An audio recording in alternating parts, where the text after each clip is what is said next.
What's going on, Los Angeles, Bruin Nation, LAFB fam? How we doing? Your dynamic duo, the Thriller and Madman, back together again for all of your UCLA sports needs. And so excited to be here with my brother, Thriller.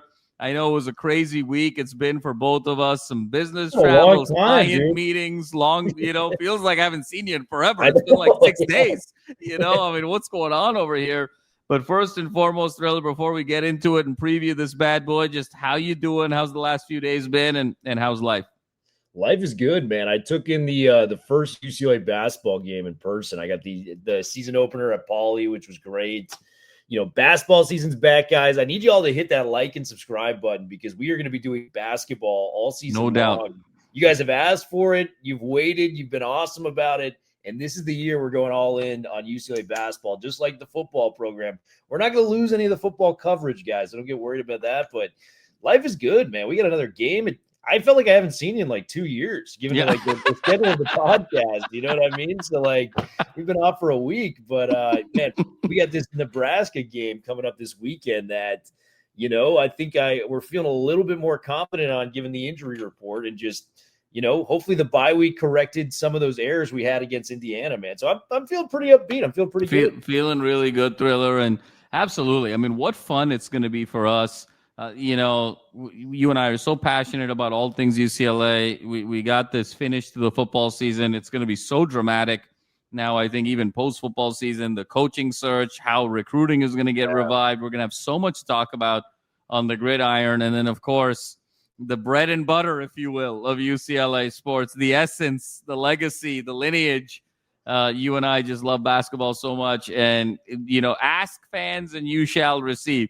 We were flirting with basketball the last couple of years. Yeah. We were like a big tease on Hinge, frankly. But now we've decided to make the plunge and do basketball for the whole season. So, Thriller, it's going to be a really fun weekend because not only are we going to post-game Nebraska this weekend, but we're going to post-game Pepperdine this weekend as well, with game 2. So it's going to be a really fun weekend, fans. And, hit that like and subscribe button as we really want to be the preeminent voice of UCLA sports for all of you, not just for this season, but for years to come, because we're just so passionate about all things UCLA sports. And so, Thriller, that is a sort of a segue to where we are. But I have to say one thing, Thriller, and you may need to cover your ears and eyes here. How about them Dodgers? I mean, Oh, man, yeah. I do have to cover my ears, man. Yeah. Congratulations to the city of Los Angeles. That was as epic as a win as it gets, when it comes down to it. Probably the greatest World Series game I've ever watched. So got to just tip my cap. The thing is, man, is people know this. I'm from the Bay Area.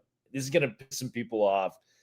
My dad's a Giants fan. So, I had no choice when I was younger. That was my team. And this is before the World Series we got in 2010, 12, and 14. So, we were kind of little brother even to the A's in the Bay, believe it or not, at that time period. So, it's a journey, man. I don't know how I'm feeling about this new college manager coming in from Tennessee, Tony Vitello. I don't know if you saw that. We hired him as our major league manager. But it's going to be interesting, man. Dodgers back-to-back. It's feeling like I'm wearing a Chicago Bulls t-shirt, ironically. It's feeling like that 90s Bulls feel, what this team's got going on. So congrats to the Dodgers. I tip my cap. I like Ohtani. I like Mookie. I like Freddie. One guy I do not mess with, though, is Kike Hernandez. Can't stand that guy. So, yeah, I like everybody else. That one, Thriller, I mean, he almost cost us the series. I mean, what an incredible series. That might have been the greatest 7-game World Series I've ever seen. That was just an incredible 7-game series. And I think we have a dynasty born here now with the back-to-back and the 3 in 2020. So, LA sports fans, we just have so much to be proud of and excited about. But Thriller, last time we checked, this was a UCLA show. It's been 5 minutes. Might as well talk about some UCLA. And so here we go. Nebraska in town, Thriller, for our 3-5 UCLA Bruins coming off the bye week. This is a really fascinating game, Thriller. Yeah. I want to break it down with you on all aspects. One is, I think on the UCLA side, that bye week couldn't have come at a better time. I think this team is going to feel refreshed, rejuvenated. This is a really interesting Final Four game stretch. I mean, think about this now, Thriller. We're sitting at the time of this recording, November 7th, and the season ends November 29th. You're talking about 4 games now that are going to be played in 22 days. It's going to be a huge sprint to the end of the season here. Some big games coming up, of course, starting with this Nebraska game. I'm looking for a revived, rejuvenated team after the team that played arguably the best team in the country in the Indiana Hoosiers. Yeah. Nebraska, Thriller, very interesting team. They just played SC in their blackout game at home. That was quite a ball game where Nebraska was up 14-6. They had kind of SC on the ropes. They had Jaden Iamaleava confused. They had an interception, ball in hand, USC plus territory, up 14-6, and then disaster strikes. Tragedy strikes for this Nebraska Cornhuskers team in 2025. Star quarterback Dylan Raiola gets sacked, turns out to be a broken fibula, out for the season, and Nebraska just did not look like the same team. TJ Lateef, true freshman quarterback, comes in. A lot of talent on this kid, ton of talent, but just not ready yet, and this really needed to be a redshirt year. He comes into that game 5 for 7 for only 7 yards. Nebraska just can't move the ball, end up losing this game 21-17, and now here we are with Nebraska sitting at 6-3, trying to salvage their season. I think there's a lot to like in terms of Nebraska here, Thriller. I mean, everything feels like it's going to go through running back Emmett Johnson now. The new quarterback, cross-country trip. You really want to protect your true freshman. And defensively, I think Nebraska has been pretty solid against the pass. Yeah. And I think when you look at what Sierra Wright did to USC star wide receiver Makai Lemon last week, in just shutting him down, essentially 2 catches for 18 yards. Jeremiah Smith, Makai Lemon, Elijah Surratt, feels like these 3 are battling for the Biletnikoff Award, and for Sierra Wright to just kind of come in and just kind of drape Lemon. Former Trojan Sierra Wright at that. Exactly. Yeah. Former Trojan Sierra Wright, and just kind of shut down Lemon, I think was very, very significant. So, Thriller, that's sort of what we're seeing. Really good pass defense in Nebraska. They've been susceptible to the run, really struggled at the start of this season on the offensive line. Injuries to both tackles. That game earlier this season, Nebraska played against Minnesota. They got sacked 9 times in that game. Raiola did. So it's a patchwork offensive line that I think played above their weight last week against SC. Good against the pass defensively, a little bit shaky against the run defensively, and a true freshman quarterback. So, Thriller, how do you see this thing playing out with Nebraska, and what are the matchups you like, and what are you looking for? Yeah, there's a lot of good points you laid out there. And I'll start with Nebraska. You mentioned they've got a really good pass defense. They're the second best pass defense in terms of yards allowed per game in the entire country. So they are very well equipped on that side of the ball. But like you talked about and alluded to, you talked about the Minnesota game. One of the weirder months I think I can remember for a team with the expectations Nebraska had coming into this year. When you go back to the Maryland 34-31 victory earlier this month, that was a game they trailed for most of the game. They kind of pulled it out of their ass. And I think if you play that game 9 out of 10 times with the circumstances, I don't think they come back and win that game. And then follow that up with Minnesota, ass kicking. Like it was a rough game. Minnesota, you mentioned it, 9 times they sacked Raiola in that game. It was a real problem. They beat Northwestern, but they were down in that game too. Northwestern, I know UCLA lost to them, but I think when we look at the track record of when Skipper kind of got things going in motion, that should have been a win for UCLA. That was one we kind of left behind, and Nebraska just couldn't get on the good foot, even with their star quarterback who is now out for this game.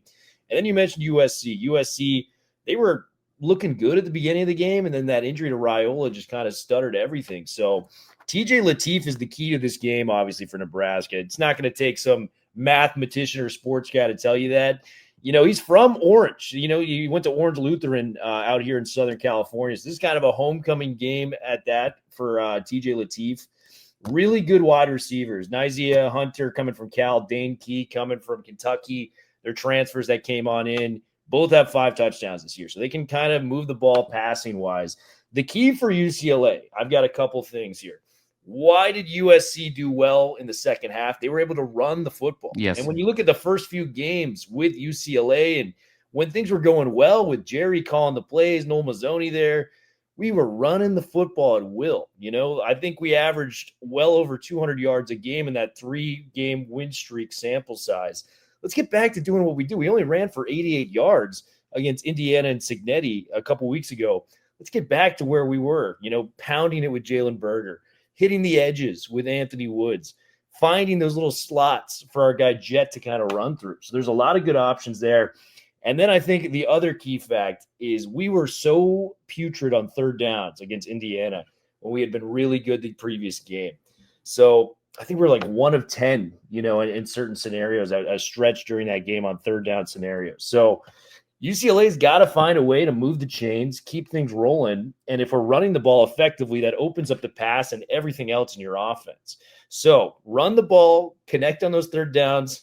Let's get Nico back some confidence. He may get him shaken up in that last game. And we talked about it. Even that Maryland game wasn't his best statistical performance. He was able to kind of pull it out at the end there. Let's get him back to the Nico we saw against Penn State, where it looked like this guy put a couple of these games together. He's a Heisman candidate. So let's get Nico back out there throwing the rock and running the ball like we saw him to do. So, Gary Danielson compared him to Vince Young, as we talked about. Let's see that version of our guy Nico out there, moving the football. So it's coming down to the run game. It's coming down to the third down conversions, coming down to my guy Nico and what they can do in terms of getting UCLA back in the win column for our boys.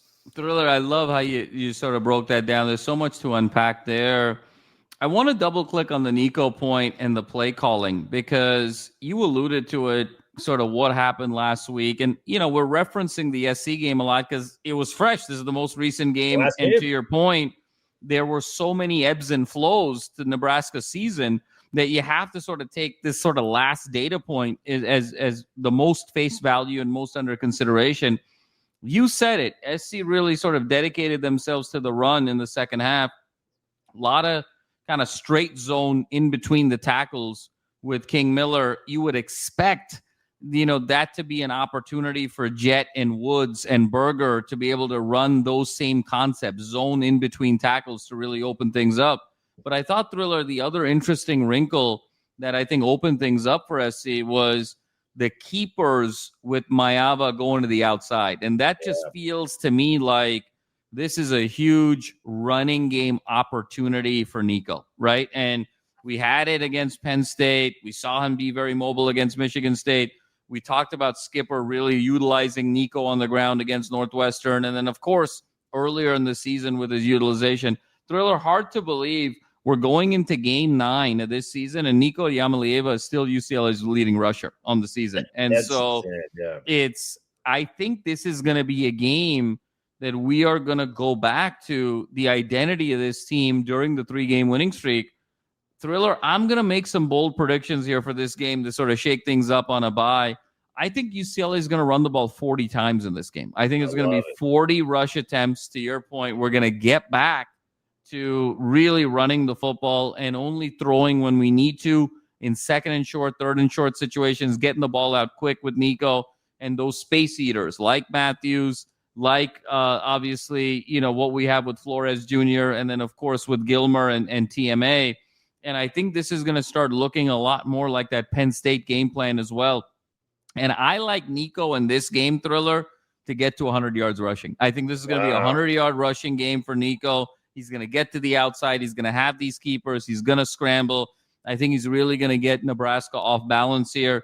UCLA is going to be able to control the tempo, I think, in this game. They're going to stay ahead of the chains. I think they're going to stay ahead of the scoreboard, be a possession or two above, and really force Latif to be in the passing situations and really have to throw those attempts. So I think this is where, to your point, third down efficiency, really a commitment to running the football.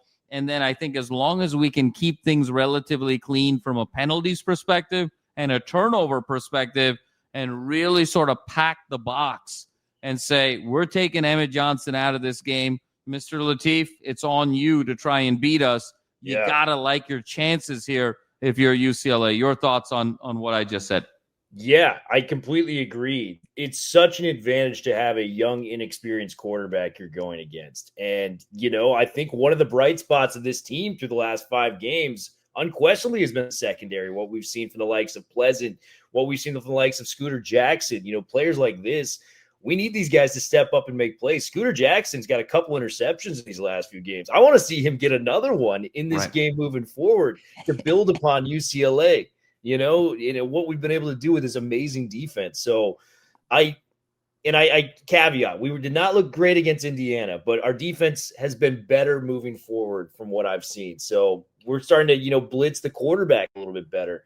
I want to see big things coming from UCLA, and how you do that is you make a young quarterback very, very uncomfortable. So as much as I praise the secondary and want them to step up, D-line, it's now or never. That offensive line you mentioned, it's a little fractured. There's a lot of mistakes on the offensive line and just places we can win, So let's get Anthony Jones out there, Busich on the edge. Let's go, baby. Let's get after Latif. Let's make his life a living hell in the Rose Bowl, and hopefully the fans are out there loud and proud cheering them on. No question about it, Thriller. And I think, again, attacking the edges defensively, so well said there. Is this the game that Anthony Jones breaks out? Look, another guy, you talked about Busich, Keyshawn Bennett. I mean, we heard his name earlier in the season, did some really nice things for us against UNLV, potentially had kind of a game-changing play in that game.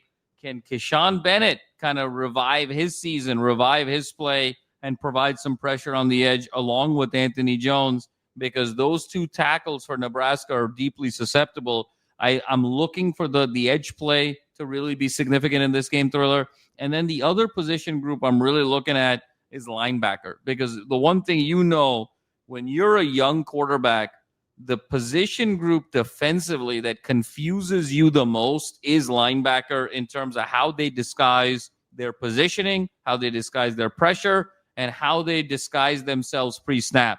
And I think between John and between Chisholm, I could see some disguised pressures taking place. I could see them kind of threatening to sort of blitz and be in the box and then retreat back, as what we saw last year in the Nebraska game with what Kane Medrano did. And I think that confusion can potentially really open things up for a huge game for Chisholm and John Vaughns, but also, to your point, Thriller, for the secondary to be the beneficiaries of some late throws and some misreads that could potentially really change this game. So I think you and I are both liking UCLA to come out on top here, Thriller. And before we sort of sign off here, got to get a score prediction from you, and I'll do the same. How are you seeing this thing shake out in terms of scoreboard Saturday night at the famed Rose Bowl?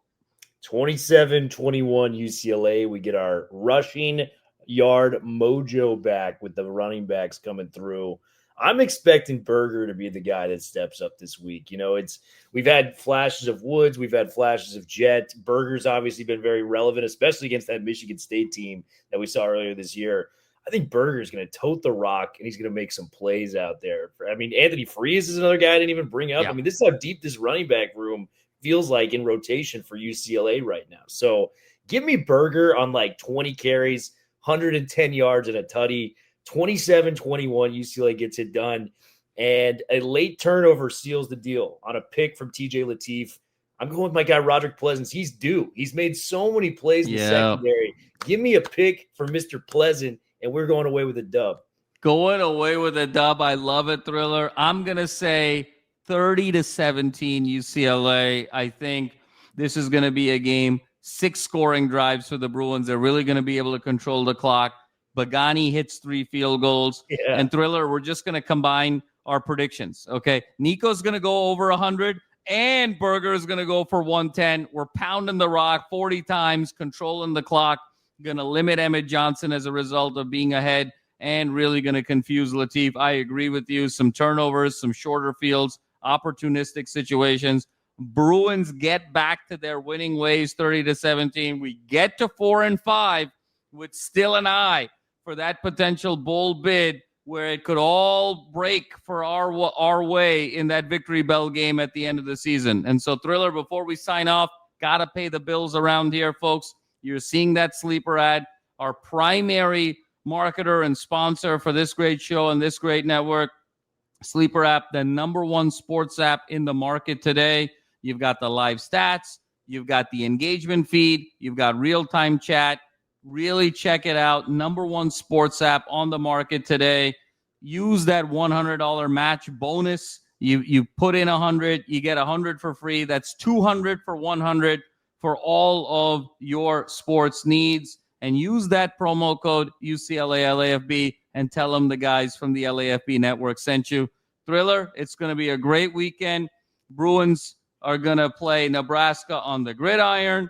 Bruins are going to play the Pepperdine Waves on the hardwood. We're going to have it all covered this weekend because, we're the Deion Sanders of UCLA sports. We're the Bo Jackson of UCLA sports. We're the dual sport podcast for the Bruins, of course. Fans, hit that like and subscribe button. Your support means the absolute world to us as we take this show and we take this community, as Will likes to say, to the moon and nowhere shorter. And so, fans, always a pleasure as the dynamic duo is with you. And like we always say, be loud, be proud, be passionate Bruins, and fours up forever, baby.